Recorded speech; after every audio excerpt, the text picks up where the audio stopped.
I'm Naomi Hopple, and this is Vibrant Sunshine Behind the Scenes. Join me as I grow my organic cold-pressed juicery to the next level.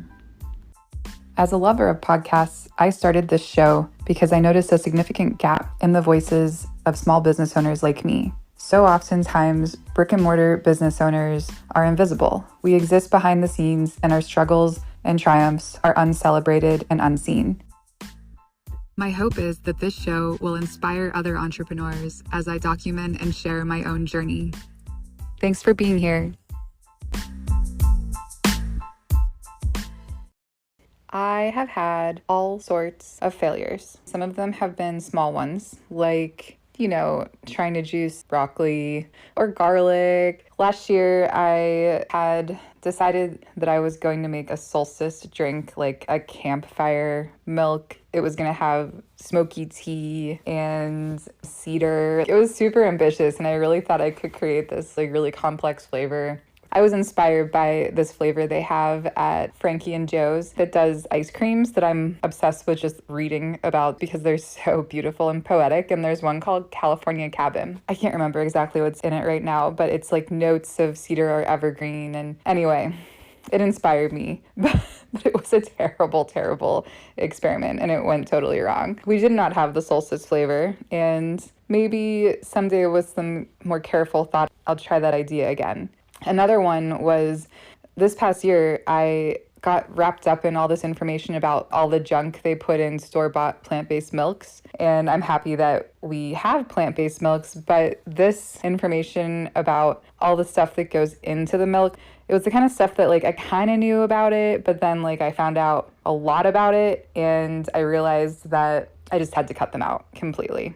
So now we don't have any store-bought milk in the house, and for a while there, I was experimenting, and I was milking a little bit of everything. The almonds went great, but I didn't have a use for all the pulp. The cashews are so easy to make milk out of, but we do a lot of cashew milks in our shop, so I wanted some variety for my kids and for my family. So instead, I was trying this and that and the other thing, pecans, pepitas, sunflowers. The sunflower milk experiment was terrible. My son, Rowan, who is a baby, and he loves milk, and he drinks pretty much anything and everything he can get his hands on. He's not a picky eater yet, and I know better than to think this will last forever, but he'll drink and eat anything. Well, he grabbed the milk, started guzzling it, put the cup down, and then a couple seconds later, it's like it took that long to process. And then he just got this terrible look on his face and started crying. Yeah, not everything that I make is delicious. Aside from that, there are quite a few other more serious failures that we can get into.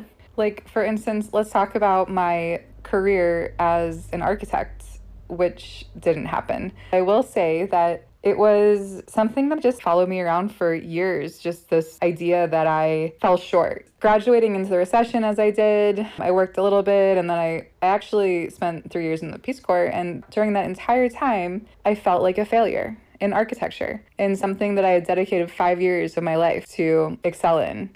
It took me until I met my husband, Adam, to actually be able to let that go. When I met Adam, as I got to know him, I developed an understanding that he simply does not value traditional education. When he went to college, it was to play football. Adam played football at Cincinnati, and then he actually was on the practice squad for the Cleveland Browns before ultimately deciding that he would rather use his brain to do something other than bash other people in the head. He, from then on out, realized that he needed to figure out how to be in business and how to do business if he was gonna be able to keep up with his expectations of himself. And he read a ton of books about real estate and about business, and he took them all in. And with that, and with the experiences that he had working for large corporations and building small businesses from there on out, he has just this incredible business brain mixed with an incredible technical brain. And it kind of just opened my mind to the fact that there are other ways than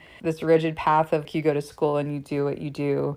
To be honest, I use my architecture degree in extremely unconventional ways through my business. not just the branding and the marketing, but also actually designing physical spaces. I use AutoCAD quite a lot in my non-architectural life just to be able to wrap our heads around like rooms when we're doing redesigns, or when my husband and I work on Airbnbs as well. So that was a big one that I think I put more emphasis on for longer than I should have. And looking back, everything's 2020 in hindsight, they say. So looking back, I just feel like it's absurd, like all the feelings and the emotion and like the disappointment I had in myself, but it was real at the time. At the risk of turning this into a therapy session, let's move on to some fun things we did when I first started the juice company. It's sort of like when you work on a business, when you open a business and figure it all out, you kind of feel like you should just apply that formula to everything. You feel like you cracked the code. You know how to do it. Let's just do it again and again and again.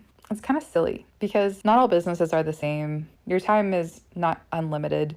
And I guess it's just what I was excited about at the time. But I tried to apply business models to all sorts of various things. And one of the first people who worked for us, her name is Samantha, and she is amazing. She and I really did a lot together. It was an exciting time because there was a lot of product development at the time. And Sam is really creative and has a great sense of taste. And she has a great graphic design sense. Together, we created a brand based on essential oils and different natural ingredients that we had in the shop that actually double for skincare. These items were wrapped up into a side brand, which we were calling Eons. It was fun, but it never really took off that well. And I think it's sort of an overlying theme of this whole conversation about failures. I have been relatively successful selling juice, but I've had a hard time selling other things. Now, being the Pittsburgh Juice Company, you might expect that because people come to the Pittsburgh Juice Company to buy juice.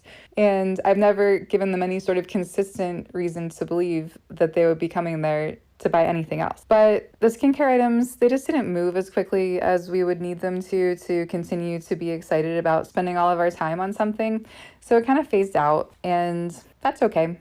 I think somewhere in our files we have hundreds of Eons labels for the mermaid spray, and I can't remember what else we had. Oh, there was a great coffee scrub. She at the end developed this amazing lotion, I think she was calling Immaculate, which was cute. Well, moving on, I think the vending fridges are probably chronologically the next thing on my list, and those were a really fun project that Adam and I started together pretty much immediately when we started hanging out. He was super excited about them. He really likes techie things, and he helped me get a contract together and sort of lease a tiny space within other businesses and put the refrigerator in the space. And it seemed like a great idea. It's one of those like vending refrigerators that you swipe your credit card and it opens and everything's RFID tagged. So when you take it out, it knows what to charge you for. And it's cool, but when you have a really perishable product and you have a customer and then something goes wrong, like the Wi-Fi goes out or there's no connectivity and someone's swiping their card and the door won't open,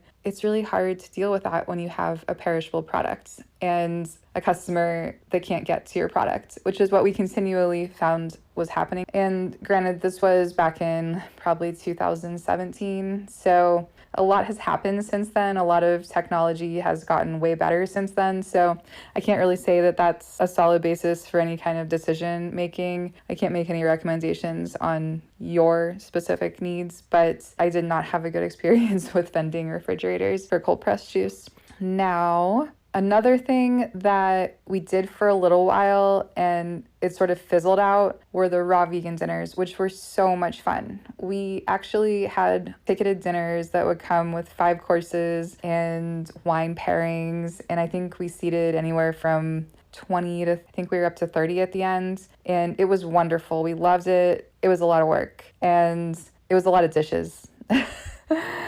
And we just weren't set up for that sort of thing. So while we've never officially put that idea to bed, it was one of those time and energy versus return on effort kind of situations where you just don't prioritize it. Super amazing food though, and I wish somebody would have a raw vegan restaurant so I could just go to it instead of trying to run one myself. Now, I would say chronologically, it's hard to say what's what because Heirloom and Oxford were sort of simultaneous. I guess technically Heirloom Market opened first. So Heirloom was in the space at our production kitchen, just a few blocks away from our Lawrenceville store. Now, the trick being that we bought the building at 31st Street because we needed kitchen space. And it was just 3 blocks away from our Lawrenceville store. So we didn't want to just open another juice company there. It didn't make any sense. So I developed a concept that was a market. And the idea was we would just set out all of our organic produce, all of our bulk nuts and seeds and superfoods, sell, protein powders and algae and superfoods that are hard to find, and have all this outside of where the kitchen is. That way, we're constantly turning over produce. We don't have to worry about waste. And the concept is different enough that it wouldn't cannibalize our own business up the street. It was an okay idea, I think. And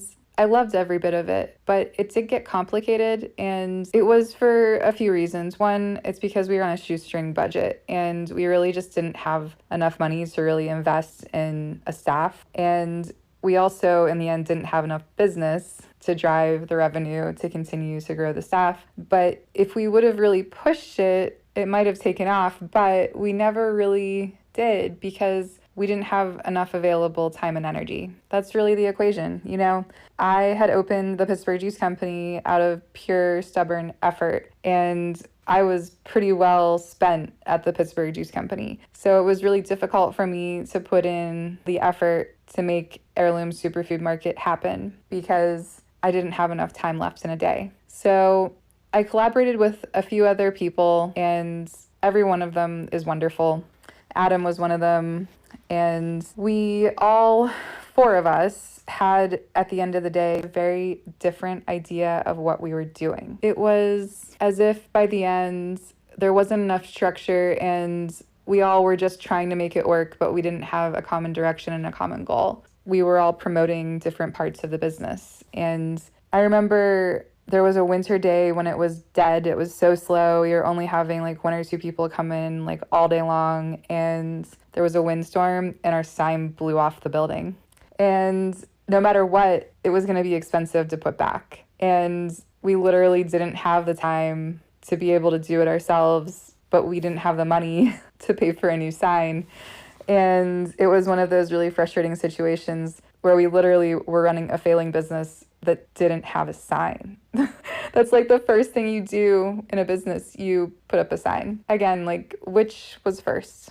The chicken, the egg, the sign, the business, the lack thereof. I did some soul searching that year, and it was really difficult for me to really make the decision, but I decided that I didn't have it in me to continue and that I would welcome someone else taking charge of it, but I needed to take care of myself because I was totally spent, super stressed out, trying to do it all and feeling lots of pressure. So that was a big one for me, and until now I haven't really said much about it publicly, but I did appreciate every moment of Heirloom Superfood Market. It was a long-time dream of mine, and it was amazing to see it become a reality and to collaborate with such a diverse set of people. But everything has its season, I guess, and all of us are busy working on other things now.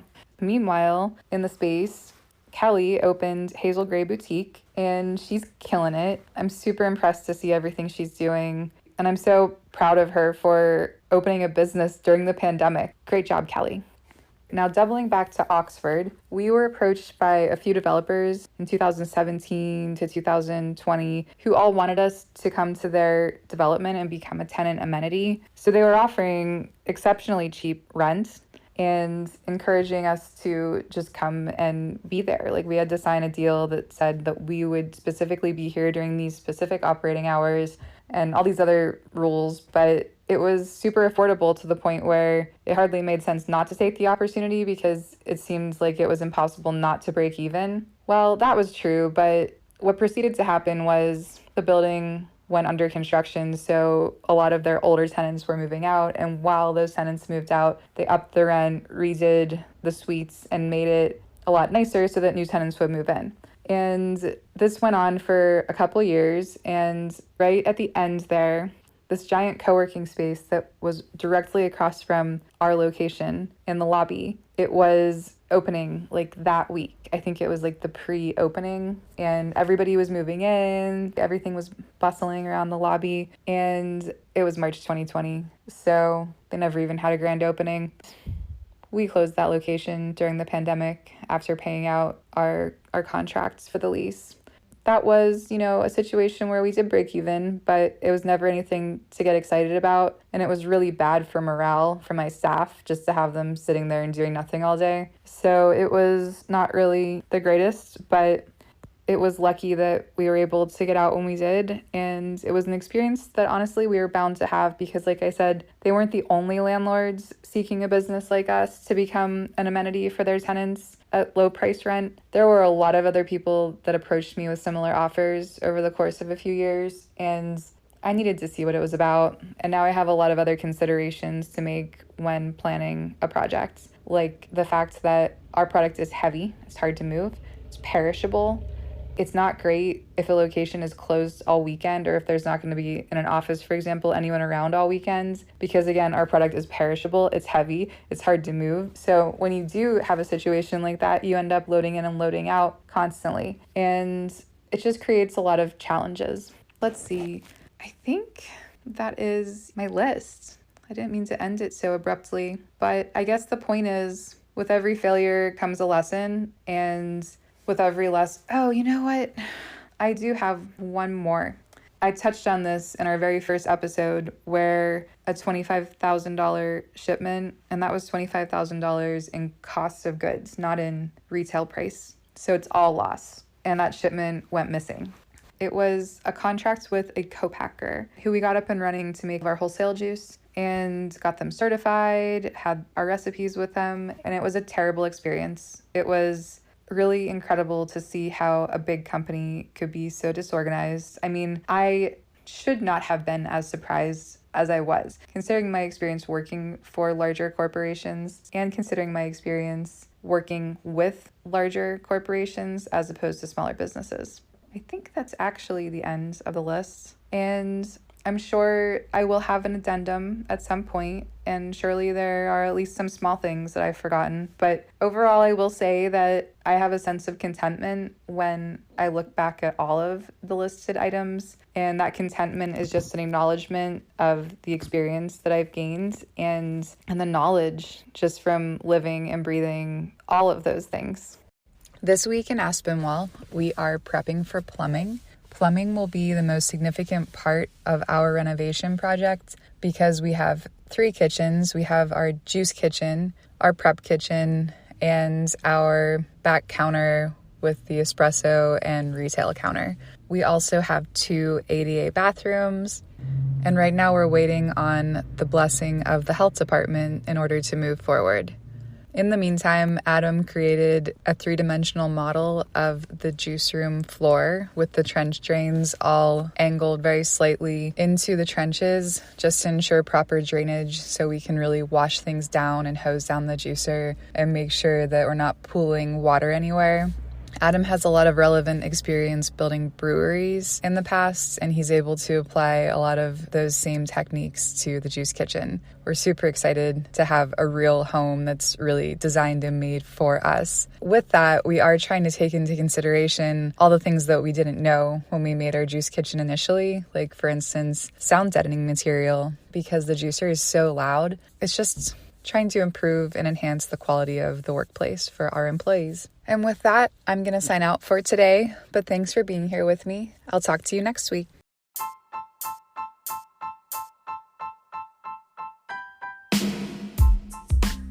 If you enjoyed today's episode, don't forget to give us a follow at Vibrant Sunshine Behind the Scenes. You can find photos posted on my Instagram, that's Green Juice and Yoga, Naomi Hoppel, and also on the Vibrant Sunshine Cafe Instagram.